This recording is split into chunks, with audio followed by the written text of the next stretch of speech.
zéro limite. Vérité intégrale, humour total. Le podcast de développement personnel comme vous ne l'avez jamais vu. Bonjour à tous. Aujourd'hui, j'ai envie de vous parler d'un sujet qui se porte à merveille. La réparation d'âmes en détresse. On assiste à une véritable ruée vers l'or. Mais l'or est ici remplacé par des individus au bord de l'effondrement, des poètes maudits du RSA et des génies incompris qui n'ont pas fait leur vaisselle depuis 2014. C'est un concept entrepreneurial audacieux, avouons-le. Investir tout son capital énergétique dans un actif totalement toxique et espérer un retour sur investissement sous forme de gratitude éternelle.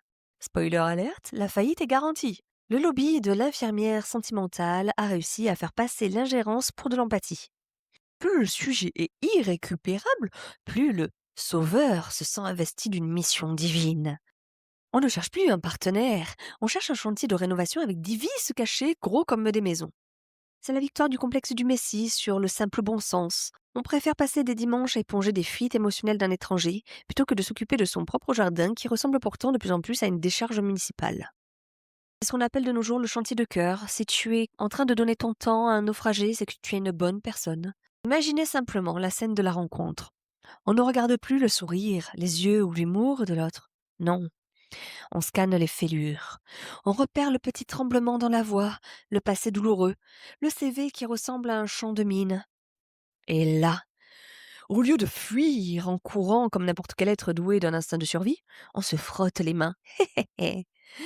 On se dit « Ah, celui-là, il est pour moi. Il est bien abîmé, il y a du potentiel. Je vais le poncer, le repeindre et dans 6 mois, il sera comme neuf. » On devient des architectes de la vie des autres. On achète des livres pour eux, on leur prend des rendez-vous chez le dentiste, on refait leurs lettres de motivation à minuit alors qu'ils dorment tranquillement sur le canapé. On est là, à porter leur sac à dos rempli de briques, et quand on commence à avoir mal au lombaire, on s'étonne qu'ils nous disent pas merci. Mais ils n'ont rien demandé, eux. Faut pas abuser. Ils étaient bien dans leur marasme. C'est toi qui as décidé que tu étais la Croix-Rouge personnifiée.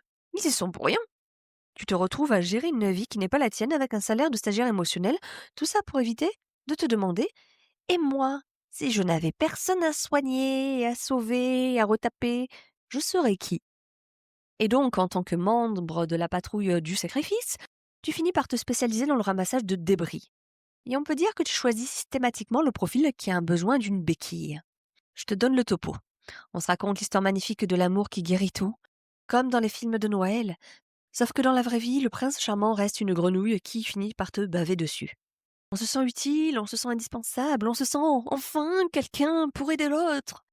On passe nos soirées à écouter les mêmes drames en boucle, en donnant des conseils que l'autre n'écoutera jamais. On devient l'infirmière, le coach, le psy, le banquier. On se vide de notre propre substance pour remplir un réservoir qui est déjà percé.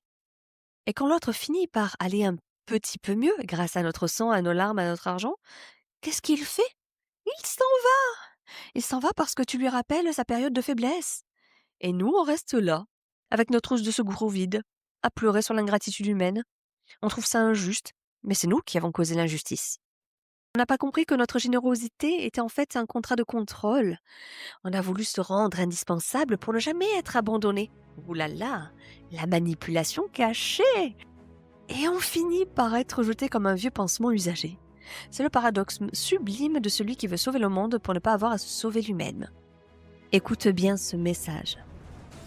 Ton syndrome de l'infirmier n'est pas de la bonté d'âme, c'est de l'arrogance. C'est croire que tu es supérieur à l'autre au point de pouvoir décider ce qui est bon pour lui. Sauver quelqu'un qui n'a pas entamé son propre processus de guérison est une forme de viol énergétique. Tu voles à l'autre sa leçon de vie, sa responsabilité, sa dignité de s'en sortir seul. Je peux te le dire de par mon expérience de mentor et de coach, je vois maintenant les manœuvres. Tu sauves pour ne pas avoir un regard et ton propre vide. Tant que tu es occupé à penser les plaies des autres, tu n'as pas affronté tes propres démons. C'est une stratégie de diversion magistrale. Tu te plains d'être épuisé par les problèmes des autres? Mensonge. Tu te nourris de leur chaos. Le désordre des autres, c'est ton oxygène, car il te donne une raison d'exister sans avoir à briller par toi-même. Rends à César ce qui appartient à César, et aux Gaulois ce qui appartient aux Gaulois, et rends à tes proches leur propre fardeau. La souveraineté, c'est accepter que les gens aient le droit de rater leur vie. C'est de respecter leur droit à la souffrance et à l'échec. La prochaine fois que tu te sentiras avec cette pulsion de venir en aide à quelqu'un qui ne t'a rien demandé, pose tes mains sur tes genoux et respire.